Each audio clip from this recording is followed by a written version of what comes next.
Right now, somewhere in the world, there's um, a massive cluster of artificial intelligence processors just churning through petabytes of data. Oh, yeah, nonstop. Right. And they're probably, I don't know, folding a novel protein or generating a hyper-realistic video or even just compiling a massive code base from a really simple prompt. Yeah, exactly. The workloads are just staggering these days. They really are. And to do that, to pull that off, that cluster is drinking enough raw electricity to power like an entire city block. Or at least a city block, yeah. But, that violent, untamed electrical current, it doesn't just magically flow from the power company's grid directly into the delicate silicon of a GPU. I mean, it can't, right? No, absolutely not. It would vaporize the chips in a fraction of a second. Right. So it has to pass through a physical choke point. Yeah. Like a translator. Or maybe a bodyguard is a better word. A bodyguard is a great way to put it. Yeah. And today, you and I are going to examine the literal blueprint for that choke point. So for you listening, we have a single, highly technical data sheet today. It's from Supermicro, and it's for a piece of hardware called a 33 kiloBU Powershelf. And honestly, at first glance, this document is intimidating. Oh, it's incredibly dry on the surface. It just looks like this dense wall of electrical ratings, mechanical dimensions, and like so many obscure acronyms. So many acronyms.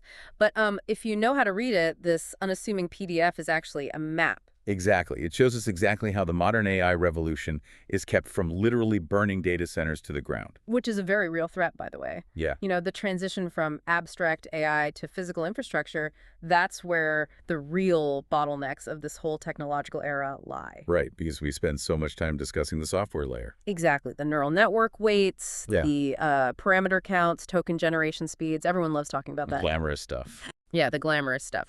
But none of those theoretical concepts can execute without a physical anchor. So this data sheet, it represents this brutal intersection of computer science and the unyielding laws of thermodynamics. When you parse the specifications listed here, you're really looking at the absolute upper limits of modern material science, aren't you? You are. It's material science and electrical engineering trying to feed just this insatiable beast. So our mission for this deep dive is to decode this document line by line. We are moving past the glossy product photos, and we're digging straight into the physics of what makes these AI workloads possible. I love it. We're going to dissect its physical footprint. We're going to analyze the thermal dynamics of its, quote, Ruby-level efficiency, and unpack the microscopic electrical warfare happening inside its bulk capacitors. It really is a war zone in there. It is. So by the time we finish, you, the listener, you'll understand the unseen mechanical and electrical infrastructure required to keep hyperdense AI servers, like the GB300 and GB200 systems that are actually explicitly named in this document functioning. Functioning without tripping industrial circuit breakers or, suffering catastrophic thermal runaway. Because it requires a total paradigm shift in how we think about data center power, right? Oh, absolutely. Historically, a power supply was a relatively static, passive component. You fed it AC voltage from the wall, it gave you DC voltage for the computer, and it generated a predictable amount of waste heat. Pretty simple. Like a glorified power brick for a laptop. Exactly like that, just bigger. But the power shelf described in this document is a highly active dynamic system. It has to act as an electrical shock absorber for high-frequency transients. Right. It acts as a localized network node for out-of-band telemetry, and it's a fault-tolerant cluster all on its own. Okay, so let's start with the physical form factor, because the very first line of the specifications table sets up an incredible engineering paradox. Yeah. The document defines this as a standard 19-inch 1RU solution. The 1RU part is the kicker here. Yeah, let's look at the exact dimensions. They're listed as 448 millimeters wide, 718.5 millimeters deep, and precisely 43.6 millimeters high. Which is tiny. Right. For anyone visualizing this at home, 43.6 millimeters is less than 2 inches. So we are talking about a flat, rectangular chassis that's roughly the dimensions of a large pizza box. A very, very heavy pizza box. Yeah, but yet the specification for maximum output power is a staggering 33 kilowatts. I mean, we are talking about taking the electrical equivalent of powering multiple entire suburban homes and shoving it into a metal box the size of a pizza. How is that physically possible without it bursting into flames? Well, that spatial restriction, that is the defining constraint of the entire design. In a modern high-density AI environment, rack space is arguably the most expensive real estate on the planet. Right, because every inch counts. Exactly. A standard server rack is measured in rack units, or RUs, and like you said, one RU is about 1.75 inches or 43.6 millimeters of vertical space. And data center operators, they want to dedicate every possible millimeter of that rack to compute, to the GPUs and the memory, because that's what actually generates revenue, right? Every RU consumed by power delivery is an RU stolen from compute capacity. Precisely. You don't make money off the power supply. I see the text actually explicitly calls this out. It states that this compact design, quote, frees up additional room for improved airflow and other critical components within the server chassis. Yeah, they are entirely offloading the power conversion phase from the AI server itself. They're pulling it out and putting it into this dedicated 1RU shelf. Yeah. But still, confining 33,000 watts of power conversion to a sub-2-inch vertical space, it just seems physically punishing. Yeah, because traditional transformers and like bulk electrolytic capacitors are inherently bulky, right? You can't just squish them. No, you can't squish them, which means you have to fundamentally change the switching topology entirely. To get 33 kilowatts of output from a 1RU form factor, you're looking at power densities that honestly were strictly in the aerospace or military domain maybe a decade ago. Wow, really? Oh, yeah.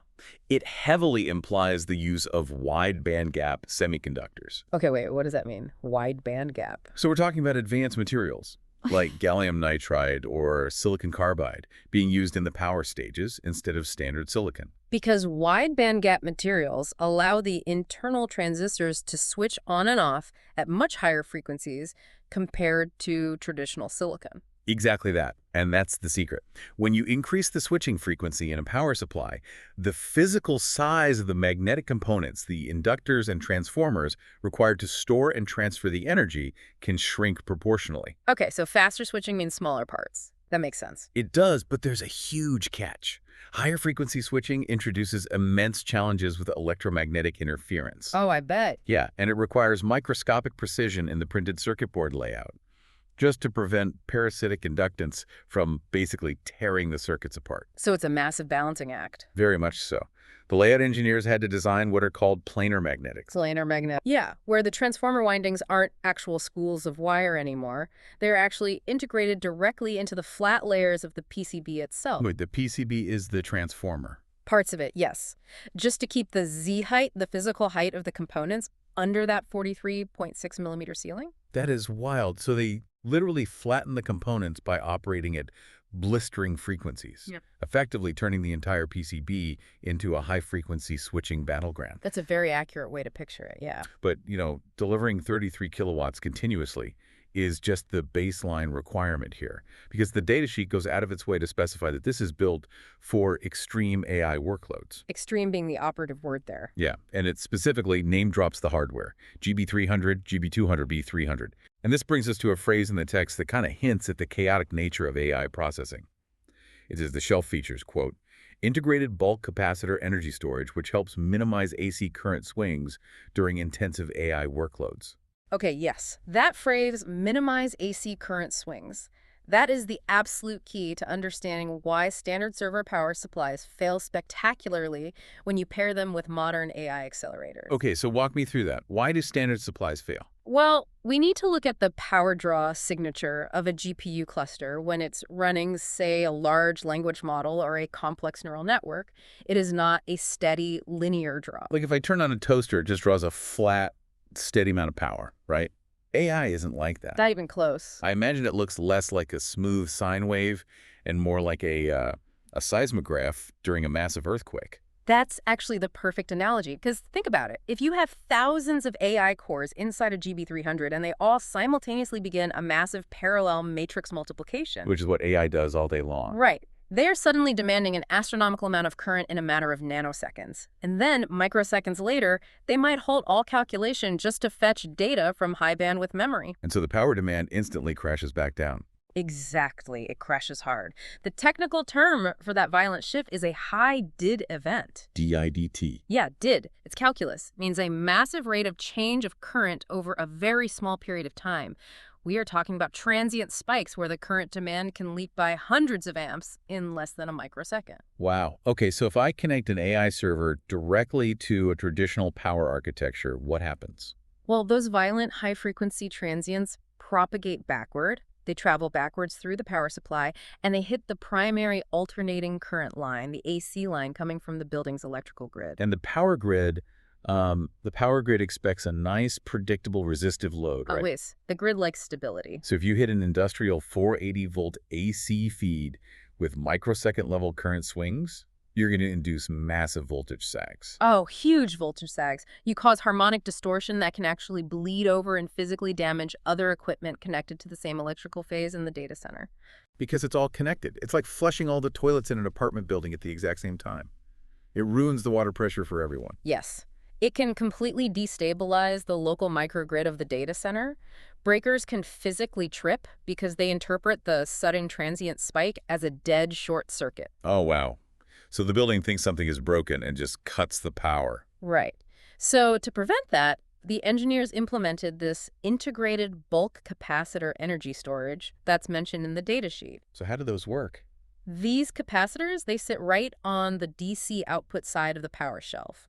They act as localized, extremely low impedance energy reservoirs, kind of like shock absorbers on a sports car. Oh, I see. So when the GB300 suddenly demands a 500 amp spike for a fraction of a millisecond, it doesn't pull that current from the AC grid at all. Exactly. It doesn't touch the grid. It drains that burst of energy directly from the local bulk capacitors inside the power shelf. It drains the capacitors, which are physically located, mere inches away from the load? Inches away, which is crucial because it minimizes trace inductance.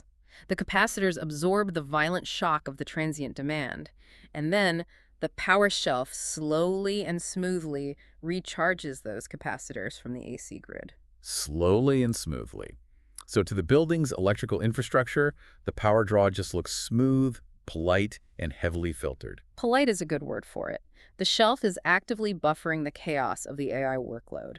It's shielding the primary electrical grid from the brutal physical realities of matrix multiplication. It's basically an energy laundering scheme. Wandering. Yeah, it takes the erratic, spiky, chaotic demands of the silicon and translates them into a smooth, steady, legitimate draw from the power company. Okay, I like that energy laundering. It fits. But, buffering and converting power at this kind of massive scale, it introduces an inescapable physical byproduct. Yeah. Let's look at the efficiency ratings here because the numbers are both impressive and honestly slightly terrifying when you run the math on them. They really are. The document boasts, quote, 6x ultra-high efficiency, 5500 W Ruby-level certified PSUs with 97.5% peak efficiency, alongside superior AC to DC power conversion efficiency.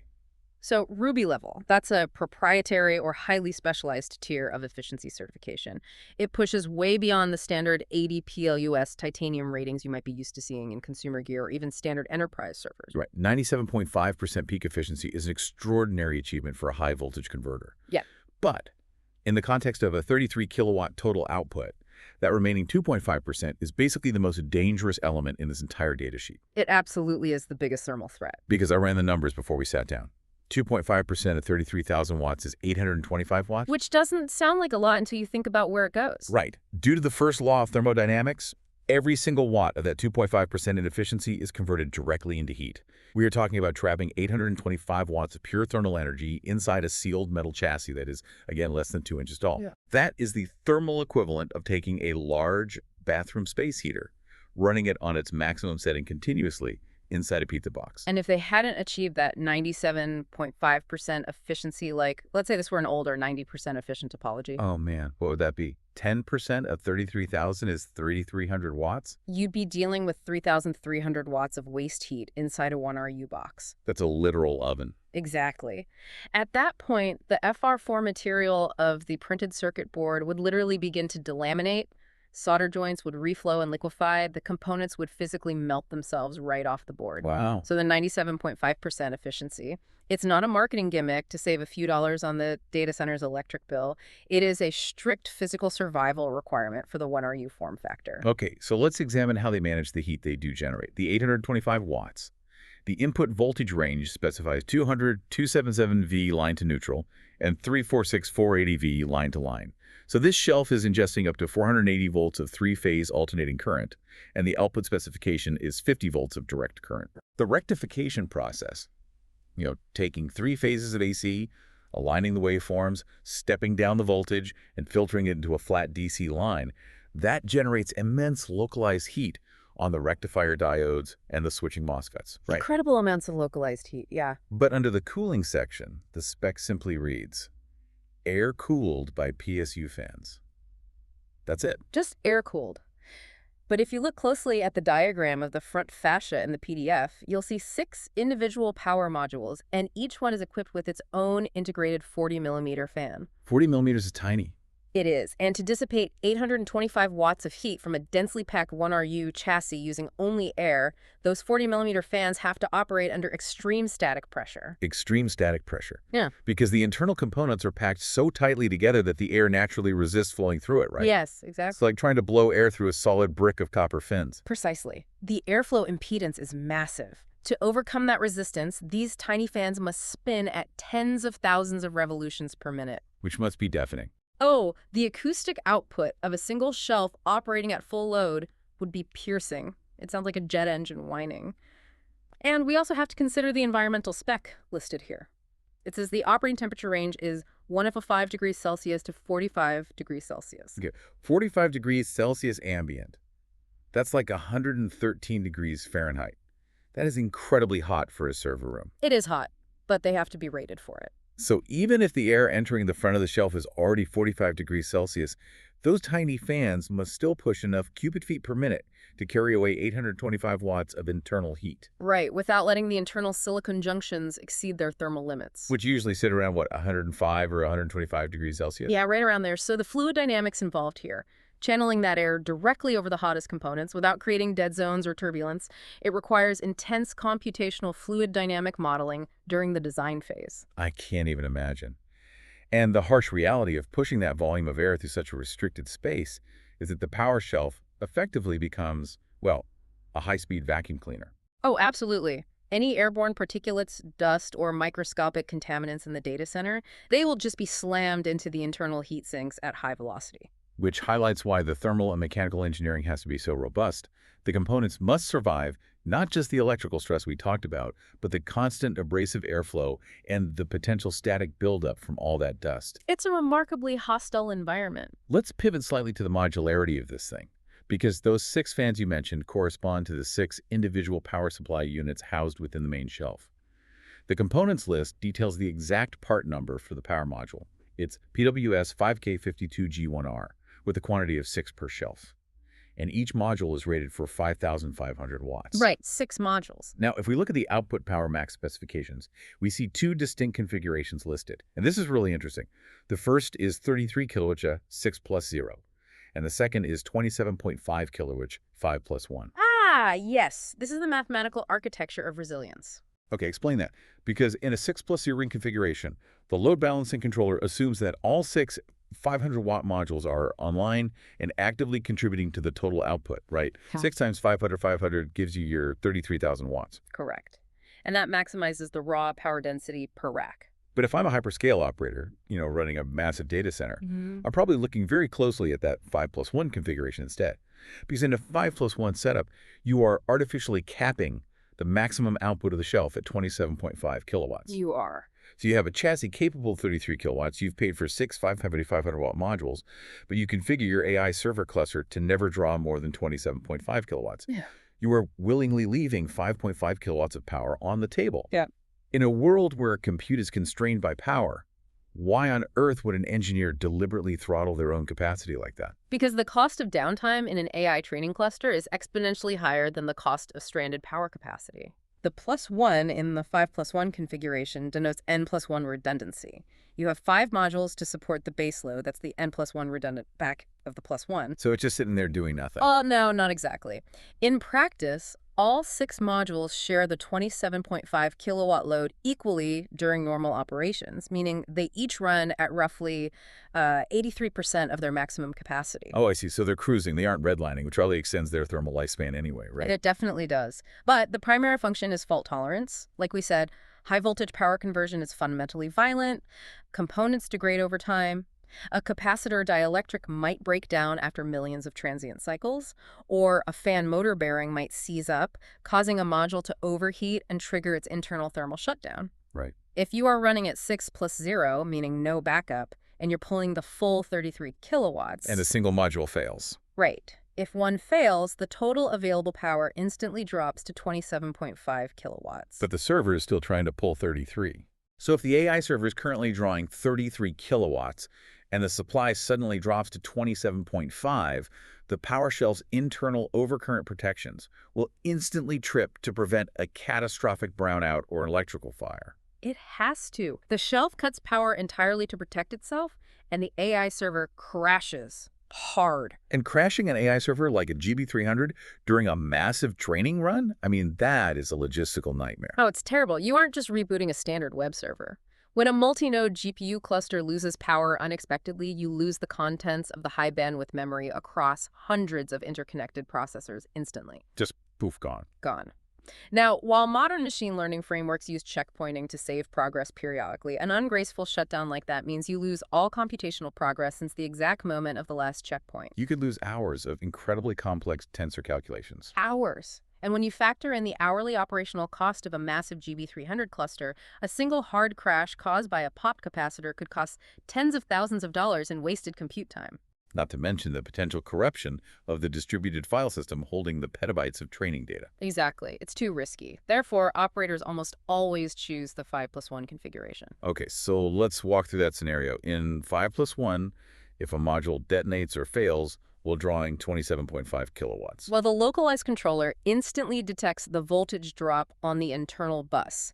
And in a matter of microseconds, it commands the remaining 5 healthy modules to ramp up to their full 5,500-watt individual maximums. Oh, wow. Yeah, so the output remains locked at 27.5 kilowatts. The AI server never sees a dip in the DC voltage. It continues processing entirely unaware that a hardware failure just occurred mere inches away. That is seamless. And because these modules are hot swappable, which is implied by the modular design and those front-facing handles visible in the photos, a data center technician can just walk down the aisle, pull the dead module out while everything is still running. Yep, just yank it out. Slide a fresh module into the chassis, and the system just seamlessly reintegrates the new module into the load balancing pool, all without a single millisecond of downtime for the AI. It is continuous, uninterrupted operations achieved entirely through strategic overprovisioning. That's brilliant. But, coordinating that seamless handoff, Yeah. monitoring the thermal states, detecting failures in microseconds, it requires a highly sophisticated control plane.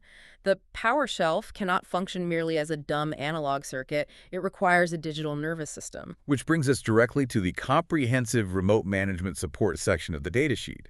The specifications here are, frankly, staggering for a power supply. They are. Like, it lists a dedicated power management controller, or PMC. It features a 1 GBE Ethernet port with PoE functionality. It supports WebGUI, Redfish, and IPMI interfaces. Furthermore, the components list details a dedicated PMC communication module under part number PWS PMC 0203. Yeah. I mean, this isn't just a power supply. It is a discrete, networked computing device embedded inside a power distribution unit. It has to be. In a hyperscale environment, visibility is survival. You might have tens of thousands of these power shells deployed across hundreds of thousands of square feet of facility space. Manual inspection is literally impossible. Can't just have someone walking the aisles checking a little green light. No, you'd need an army. So the power management controller, the PMC, it operates on a dedicated out-of-band management network. It utilizes internal I2C buses to constantly pull telemetry from all 6 power modules simultaneously. So it's monitoring the incoming AC voltage on all 3 phases, tracking the exact RPM of every individual tiny fan, measuring the internal ambient temperatures across multiple thermal zones, and logging the outgoing DC current draw with millimeter precision. And it streams that data continuously to the centralized orchestration software via that 1 gigabit Ethernet port you mentioned. Oh. And the inclusion of Redfish and IPMI support is critical here. Okay, let's define those for the listener. Sure. IPMI, that's Intelligent Platform Management Interface, it's sort of the legacy standard for out-of-band management.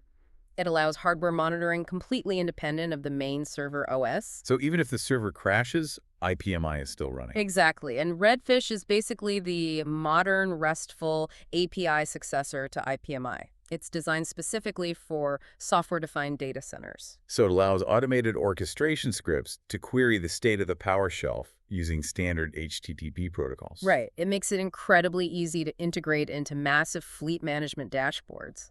So a human administrator could theoretically log into the web, GUI, using a browser to check a specific shelf.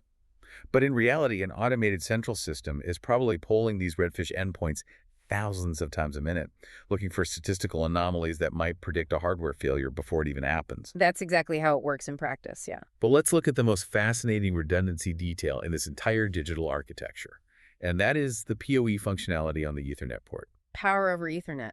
Right. The ability to receive low-voltage DC power alongside the data connection on a standard Cat6 cable. Now, I understand PoE for edge devices. You deploy a wireless access point in a ceiling, and instead of running a dedicated 120-volt electrical line, you just use the Ethernet cable to deliver both data and a few watts of power. They're common. Very common. But we are looking at a machine designed to manipulate 33,000 watts of high-voltage industrial power. The power required to run the tiny PMC control board is a microscopic rounding error compared to that. That's nothing. So why engineer a separate PoE input when you have 480 volts of raw power literally pulsing through the chassis? Okay, so you are isolating the control plane from the data plane. Let's run through a catastrophic fault scenario to see why this matters. Get me. Imagine the main 60-amp, 480-volt AC feed to the entire rack experiences a total failure. Okay. Perhaps a primary substation transformer blows out, or a massive upstream facility breaker trips. The power shelf entirely loses its primary energy source. All 6 power modules instantly shut down. The 33,000 watts vanish, and the AI server crashes. Right. Now, if the PMC was pulling its power internally from those modules, the digital brain of the shelf would die at the exact same millisecond. It would just go totally dark. It would go completely dark. And to the central orchestration software managing the data center, the connection to, let's say, rack 42 simply times out. Just a generic error. Right. The administrators just receive a generic node unreachable alert. They have absolutely no telemetry. They don't know if the network switch failed, if a localized fire destroyed the rack, or if the main power dropped. It creates a critical blind spot during a major outage. But because the Ethernet port supports PoE, the out-of-band management network switch, which is usually heavily buffered by facility-wide uninterruptible power supplies and backup generators, it continues pushing a steady trickle of power down the data cable directly into the PMC communication module. Yes. Even though the massive high-voltage copper busbars inside the shelf are totally dead, the tiny digital brain stays alive, powered entirely over the network cable. That is genius, so it can analyze the failure. Exactly. It registers the sudden drop in input voltage across all phases. It logs the event, formats a critical Redfish alert, and transmits a dying gas packet back to the central server saying, basically, critical fault, total loss of incoming phase 1, phase 2, and phase 3 AC voltage. It completely eliminates the diagnostic guesswork. The operations team knows instantly and definitively that it is an upstream power failure, not a localized hardware fault within the shelf. Yep. They can dispatch an electrical engineer to the substation rather than sending a server technician to the rack to swap a module. The PoE functionality ensures that even in death, the power shelf can accurately report its own autopsy. That's a profound example of designing for failure at scale. And the integration with the Supermicro SAA software suite mentioned in the text implies that these distress signals can actually trigger automated failover mechanisms across the broader AI cluster, right? Absolutely. Rerouting workloads to healthy racks and different power availability zones before a human even realizes there's a problem. So we've analyzed the extreme power density, the thermal constraints, the redundancy math, and the out-of-band digital telemetry. But eventually, all of this sophisticated digital logic and high-frequency switching must interface with the physical mechanical world. It always comes back to the physical. You have to physically ingest the raw power from the facility and physically excrete the converted power into the server rack. So let's examine the mechanical anatomy of this shelf, starting with the input side. The mechanical logistics are often the most overlooked aspect of data center design, yet they dictate the physical layout of the entire facility. Well, the components list reveals a fascinating quirk here. It lists 2 distinct part numbers for the empty chassis itself. Right, the left and right versions. Yeah. There is the bare power shelf left inlet, under part number PWS PS33KK203. Yeah. And then there's the bare power shelf, right inlet, under part number PWS PS33K203R. You study the schematics. The only structural difference is that the massive input terminal block is mounted on the left side of the rear panel on one model and on the right side on the other. Yep, literally just mirrored. Designing, tooling, manufacturing, and stocking two entirely separate SKUs just to move the plug to the other side seems incredibly inefficient from a supply chain perspective. Why do that? Well, it seems inefficient until you look at the specification for the input connector itself. It is a, quote, single 60A AC whip. A 60-amp whip. Right. A 60-amp cable rated for 480-volt three-phase power is not just a flexible wire. It is essentially an industrial conduit. It contains massive, thick-gauge, solid copper conductors surrounded by heavy dielectric insulation and thick external sheathing. I mean, I've wrestled with 10-gauge wire for a simple 30-amp dryer outlet at home, and even that is remarkably stiff. A 60-amp whip must be like trying to bend a heavy iron pipe. It really is. It has a massive minimum bend radius. If you force a cable of that gauge to bend tighter than its rated radius, you create microfractures in the copper core. Which is bad. Very bad. It increases resistance and creates a localized hotspot. Worse, you can compromise the internal insulation, risking a catastrophic phase-to-phase arc fault that could vaporize the metal and start a massive electrical fire. So, routing this cable safely inside the tightly confined space of the rear of a server rack is a really delicate operation. It dictates everything.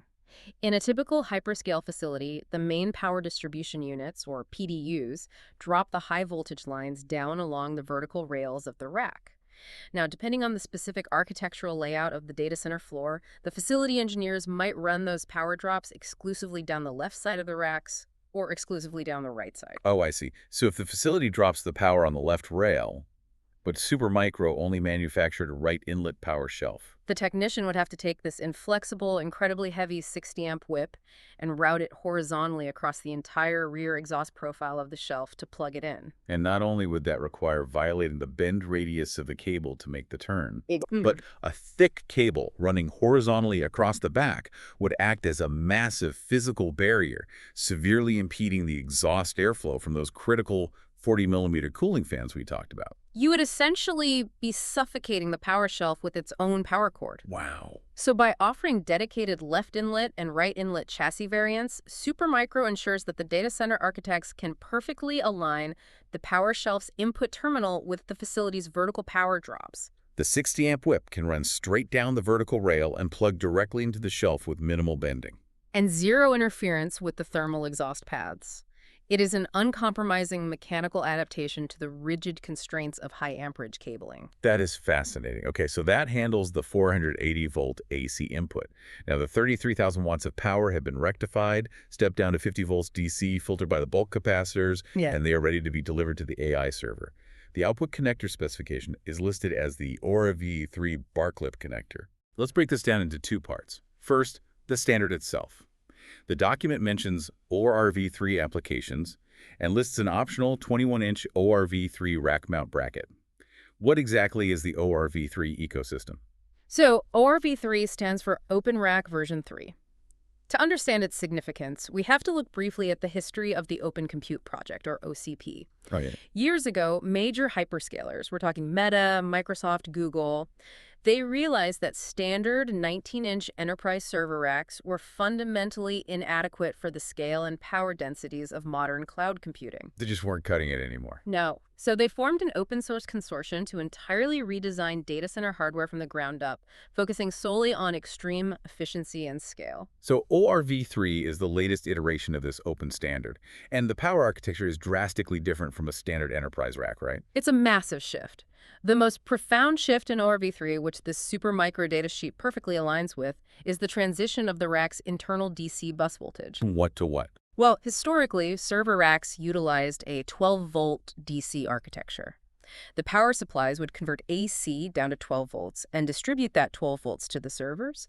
But as the power demands of CPUs and eventually GPUs skyrocketed, the 12-volt standard hit a wall of physics. Because of Joule heating and I²R losses. Right, exactly. Because power equals voltage multiplied by current. So if you need to deliver 33,000 watts of power to a rack, and your voltage is fixed at only 12 volts, you have to push an absolutely massive amount of current, let me do the math. 43,000 divided by 12, that's over 2,750 amps. Right.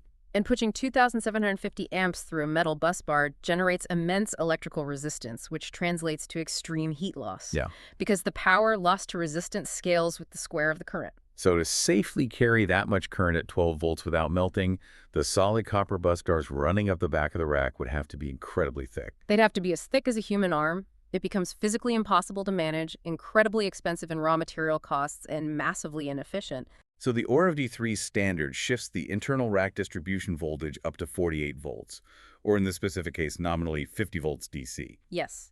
And by increasing the voltage by a factor of roughly 4, you decrease the required current by the same factor to deliver the exact same amount of total power. So pushing 33,000 watts at 50 volts only requires 660 amps. Exactly. 660 is much more manageable than 2,750. Which dramatically reduces the I²R resistive losses, meaning much less waste heat is generated in the rack infrastructure itself. It allows the engineers to use significantly thinner, lighter, and cheaper copper bus bars to distribute the power vertically to the AI servers. And this power shelf acts as the primary translator for that ORV3 standard. It ingests the facility-level AC power and establishes this highly efficient 50-volt DC microgrid entirely contained within the 21-inch open rack frame. Which brings us to the final mechanical interface, the Barclay connector itself. Because even at 50 volts, if this shelf is delivering 660 amps of current, the physical connection point between the shelf and the rack's vertical copper bus bar is a massive potential point of failure. Oh, massive. You can't use standard metal pins like a household plug.